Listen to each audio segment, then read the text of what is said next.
Hey guys, welcome to Armsday, 19th of April.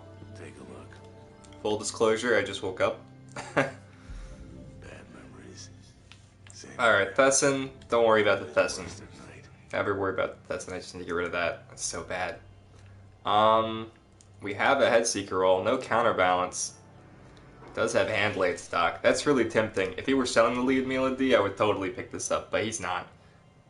It's not counterbalanced though. It's so close. And then the Irene does not have triple tap. That's unfortunate. There is good news, because he is selling the Arminius D and the PDX-45. Finally, it's been months since he sold the PDX-45 package. He's also selling the DIS-43, which is not a bad gun to use. So, pick that up if you want. Those three are all good. Arminius D, DIS-43, and then especially the PDX-45. So my Triumph shirt got here.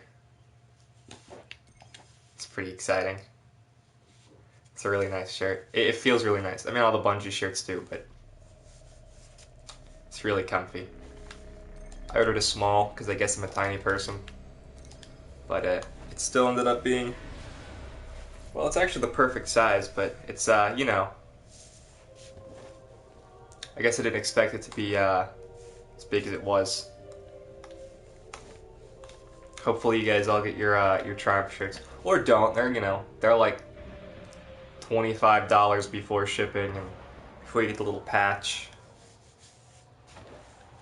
So, get what you want, but if you do, they're pretty good. If you saw me out in public like this, you could be like, hot nerd! That's the dream. Anyway, PDX-45 packages.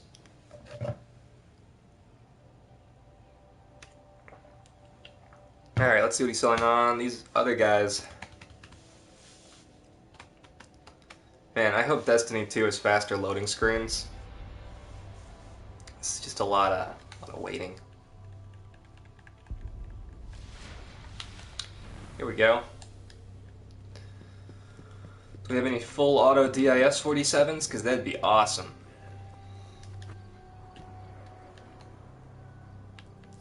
We've got some Garrus Ds, which is nice. We've got a rangefinder Garrus D.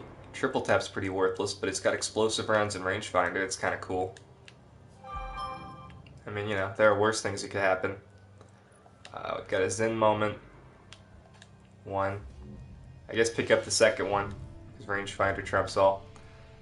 Surplus? No surplus. So don't worry about that one. We've got the DIS-47. We do have a full auto DIS-47. It is small bore and high caliber rounds. That's pretty cool. Now this is not going to be stable enough for you to be like happy with it. But high caliber rounds is the only other thing that can pop up here is perfect balance. So we're talking about whether or not you want to be flinching the opponent or just consistently hitting them.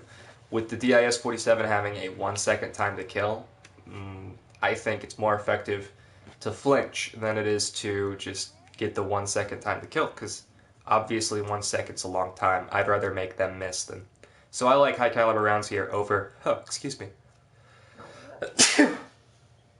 I like high caliber rounds here more than I do perfect balance, and that's actually a pretty, I don't know, it's not the norm. Small bore is not going to give you enough stability though. You really need something like anything that gives plus stability instead of the range and stability. Those are minor increases. You could pick this roll up though and be pretty happy about it. I mean, I would be pretty happy about it. It's even got a decent sight. The SPO-28 improves target acquisition. So this is cool. I actually do like this roll a lot. The if you didn't pick up the roll last week where it was perfect balance, full auto, and plus stability, then I mean that was the max stability roll. This would be the other roll, or just keep waiting. But clock's ticking on when this is going to be, all of this is going to be irrelevant. Yeah, okay. He's selling the DIS-43, so if you've only got the one DIS-47 package and you don't want to spend it on that, then don't pick it up. But, Guardian. different gun.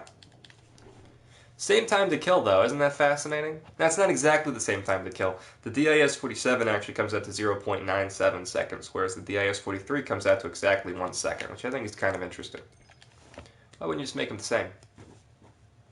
Even though they're different archetypes, it's just a weird... I feel like the difference between how many headshots you need is a good enough reason to use one archetype over the other, you know? I would make them the same. I mean, at that point, you're just splitting hairs, you know? 0.03 seconds. It's totally irrelevant. Well, not totally, but... I mean, that's not even enough time to throw a grenade.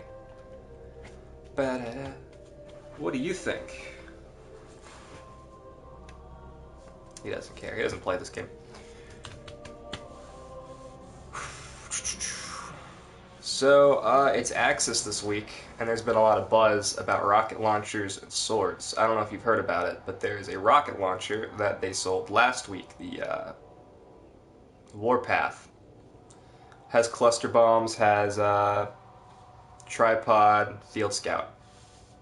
Supposed to do more damage than a sword against Axis during Phase 2. Yeah, and it does, and that's great, but that's not what the fight's about. And that's a really important thing to understand, is just because something does more DPS doesn't necessarily make it better, even for PvE encounters. So, you've got to look at, do I want to use the rocket launcher that doesn't help me with the captains, that is new,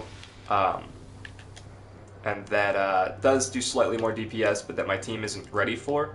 Or do I want to use the sword that does kill captains, and that that I've used before and I know what to do with, and my team knows what to do with?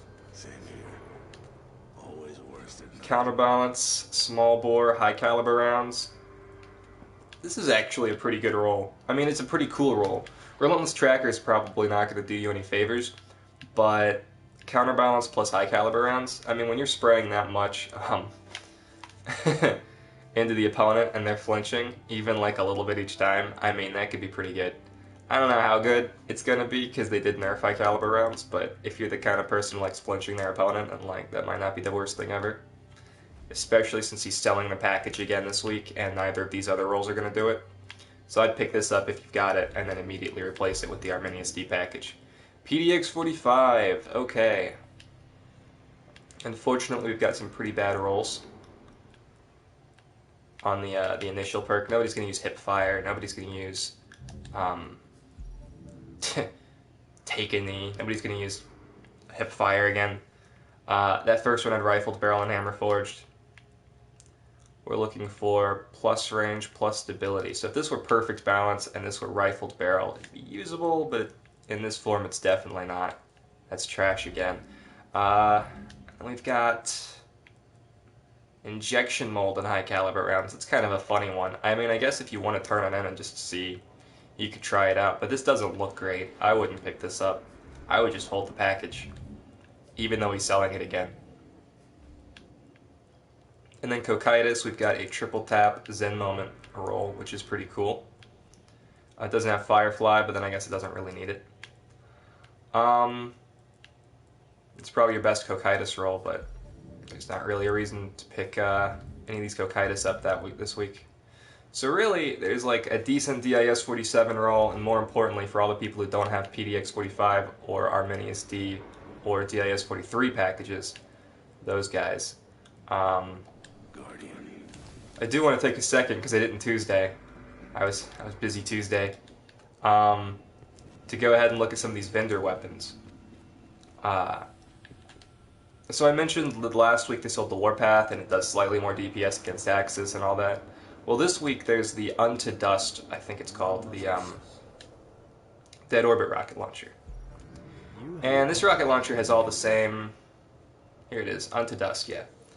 This is all the same stuff. It's got cluster bombs, it's got tripod, it's got field scout, and it's got slightly better stats. So if you were going to use a rocket launcher at Axis, you could run this one.